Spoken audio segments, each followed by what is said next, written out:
Dalam sebuah momen memperingati tragedi Paniai berdarah yang diselenggarakan pada tanggal 8 Desember tahun 2016 di depan Museum Antropologi Universitas Cendrawasih Jayapura, Papua, Mama Tineke Rumgabu, salah satu korban biak berdarah, diberi kesempatan untuk berorasi.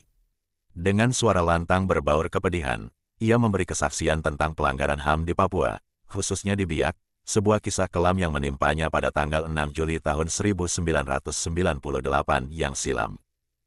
Saya adalah salah satu korban biak berdarah, peristiwa yang terjadi 18 tahun yang lalu. Kami adalah bukti korban kejahatan militer Republik Indonesia.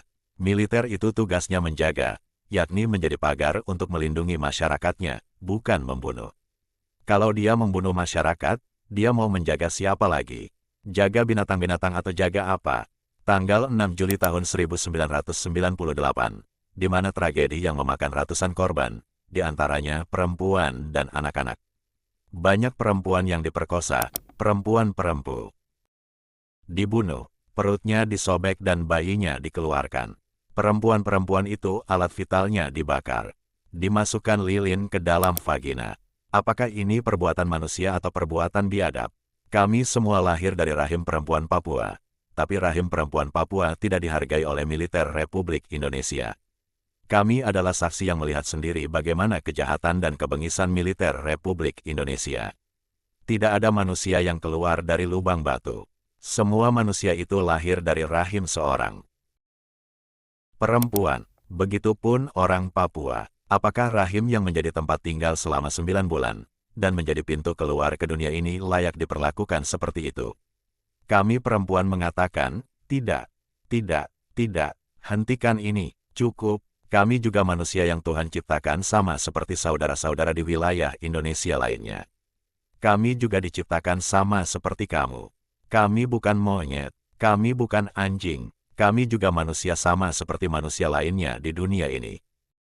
Tragedi biak berdarah, 2, mulai mencuat ke tengah publik ketika terjadi pembantaian yang dilakukan oleh oknum-oknum TNI dan Polri terhadap 500 warga Papua yang melakukan aksi damai pro kemerdekaan dan pengibaran bendera bintang kejora pada tanggal 6 Juli tahun 1998 di Tower Air, Kota Biak, Papua. Aksi damai dan pengibaran bendera bintang kejora yang juga terjadi di Jayapura, Sorong, Manokwari dan Jayawijaya selama bulan Juli-Oktober tahun 1998 kala itu merupakan bentuk resistensi bangsa Papua terhadap sejarah pengintegrasian Irian Barat, sekarang Papua, ke dalam wilayah Negara Kesatuan Republik Indonesia, NKRI, pada 1960-an melalui penentuan pendapat rakyat, PPRA, yang dianggap tidak demokratis dan cacat hukum.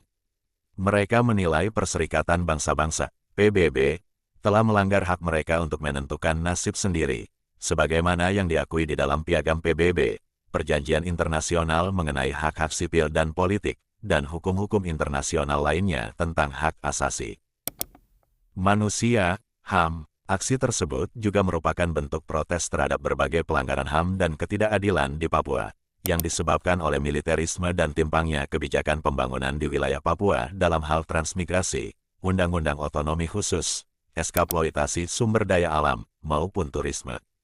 Mereka tidak lagi mendapatkan posisi sebagai subjek yang mengatur dan menentukan nasib hidupnya sendiri, tetapi menjadi objek dan bahkan korban kebijakan pemerintah Indonesia. Sebagai bentuk resistensi terhadap segala bentuk ketidakadilan sistemik yang terjadi di Papua tersebut, pada 2-6 Juli tahun 1998, Philip Karma bersama beberapa warga sipil Papua melakukan aksi damai pro kemerdekaan dan pengibaran bendera bintang kejora di Menara, Tower Air Kota Biak. Dalam orasinya, Karma menyatakan bahwa kemerdekaan Papua Barat semata-mata karena kasih karunia Tuhan, bukan karena jasa siapapun. Dasar perjuangan kita adalah hukum utama dalam Alkitab, yaitu kasihilah Tuhan Allahmu dengan segenap hatimu, jiwamu, dan segenap akal budimu. Dan kasihilah sesamamu manusia seperti dirimu sendiri.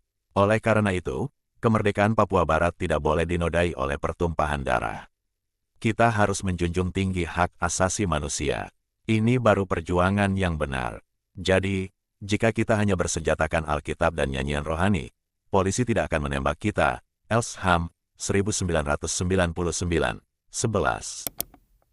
Penggalan orasi tersebut disampaikan berulang kali untuk meredam massa yang saat itu berdatangan ke Tower Air sambil membawa senjata tajam maupun bom rakitan. Sampai dengan tanggal 6 Juli tahun 1998, situasi kian memanas. Pihak pemerintah daerah maupun aparat keamanan bersama tokoh agama, beberapa pendeta GKI, berkali-kali berusaha membangun negosiasi dengan kelompoknya Karma agar segera menurunkan bendera bintang kejora dan membubarkan massa. Akan tetapi, Karma agar segera menurunkan bendera bintang kejora dan membubarkan massa. Akan tetapi, Karma bersikeras mempertahankan kibaran bendera tersebut agar dunia dapat menyaksikan upaya deklarasi kemerdekaan bangsa Papua. Baginya, bendera yang telah berkibar lebih dari satu tanda kali 24 jam adalah tanda bahwa bangsa Papua telah merdeka. Bendera bintang kejora akan diturunkan jika Sekretaris Jenderal PBB, saat itu dijabat oleh Kofi Annan, datang dan menyaksikan peristiwa tersebut. Ketika usaha negosiasi tersebut dirasa tidak membuahkan hasil, pasukan gabungan yang terdiri dari TNI AD, AL, dan Polri mulai dikerahkan. Mereka menyerbu dan menyerang masyarakat yang sedang berkumpul di bawah Tower Air yang tengah mengadakan doa bersama diiringi tari-tarian tradisional. Pertumpahan darah pun kembali terjadi di Tanah Biak untuk kesekian kalinya. Hasil investigasi ELSHAM Papua menunjukkan bahwa ada 8 orang meninggal, 3 orang hilang, 4 orang luka berat dan dievakuasi ke Makassar, 33 orang luka ringan, 150 orang ditangkap dan disiksa, 32 mayat ditemukan mengapung di perairan Laut Biak. Indonesia adalah kubangan luka. Jika ditinjau dari sejarah penaklukan terhadap bangsa Papua, pengalaman ketertindasan dan penganiayaan terhadap bangsa Papua yang berujung pada banyaknya pelanggaran hak asasi manusia, HAM, masih terus berlanjut sampai dengan saat ini. Pada tahun 1960, ada harapan besar untuk memperoleh kedaulatan kemerdekaan ketika pemerintah kolonial Belanda menyatakan janjinya untuk memberikan hak merdeka bagi bangsa Papua. Tanggal 1 Desember tahun 1961 menjadi tonggak sejarah bangsa Papua, di mana mereka mendeklarasikan Papua Barat sebagai negara merdeka dengan bendera bintang kejora sebagai simbol negara dan Hai Tanahku Papua sebagai lagu kebangsaannya. Akan tetapi, upaya tersebut dipatahkan oleh pemerintah Indonesia yang juga berupaya mengintegrasikan wilayah Irian Barat, Baca, Papua, ke dalam Republik Indonesia atas nama pembebasan bangsa Papua dari kolonialisme.